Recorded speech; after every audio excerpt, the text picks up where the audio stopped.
Okay, 13.1 written textbook homework solutions. Number 15, we're looking at, and again, the answers are to the right here, but as I talk through them. Number 15, we're comparing 4 methods of delivery of instruction to college students. And so these are the scores of students with those different methods. So in this case, there's a study trying to compare the methods, right? The response variable is the score in this case, and that's quantitative. Factor in the study are these methods. Those are there's the response variables are called the factor. Sorry, the explanatory variable is the method, right? And each of those is a factor. There's 4 levels here. What is the null hypothesis? We're going to compare, this is ANOVA, right? So we're going to do compare multiple means. So there's the null and alternative hypothesis over here. That the nulls, all the mean averages are the same, and the alternative is that at least one of them is different. And so that's what we're testing here. Of course, like all our tests, there are requirements that need to be satisfied. You have them here, and again, they're in their notes in the list there.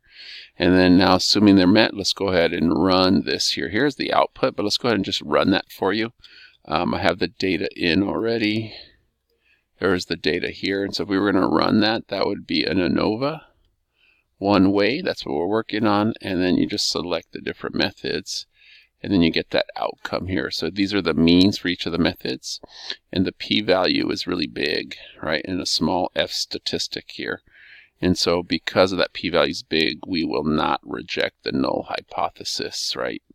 And again, this is the same output here. Do not reject the null hypothesis because that p-value is big, right? And that's what we're doing. So there's not sufficient evidence to conclude that at least one of those is different. So right now, it's possible all of these are the same. Each method gave the same results.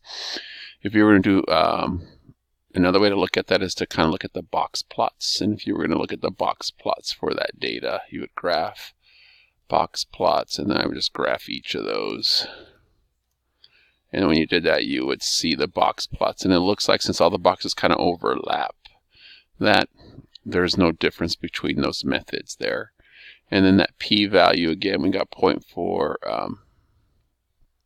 up to g only. Since we got that p-value, we would say if this experiment were repeated 100 times, about 44 of them would produce these results, right, of this experiment. So that's why, again, the p-value is the probability. It's kind of the probability that the null hypothesis is correct. And so in this case, 44 out of 100 times we would get this data. And so that's what we have there. Let's go ahead to number 16. Number 16 is comparing the number of births during the week, right? And so are babies born differently on different days is kind of what we're looking at, the number of births.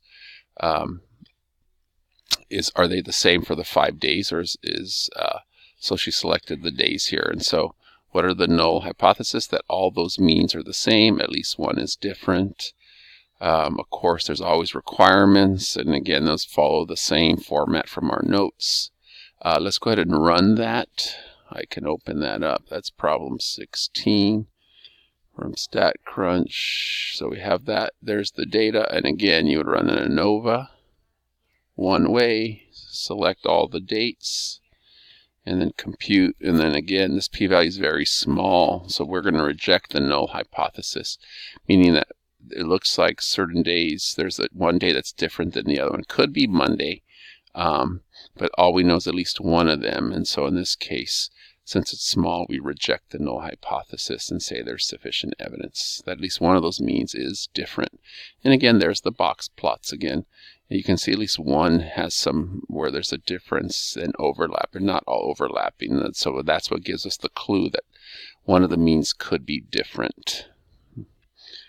And then the last one here is looking to see if for the different states, if the acid rain is different in the different states. And so looking at the 3, again, we would open that up. Again, there's our null and alternative. And so looking at that, we don't do it by hand. Again, some of this is tested. You don't need to do all this data by hand. I would use StatCrunch. And again, making those box plots of the data, you can see if there's overlap. It looks like there could be some overlap or could not be. It's very close. And so let's go ahead and run the hypothesis test. Again, this is problem 22, so let me open up that data. That data gets opened, and then you're going to run an ANOVA, stats, ANOVA, one way, select your 3 states, run the test, and you get a p-value. You get a p-value. Using technology, we get a p-value less than 0.0 alpha, so we're going to reject less than 0.05, so we're going to reject the null hypothesis. We get a very small, again, p-value there, and so we would reject the null hypothesis and say that there's a difference in the means.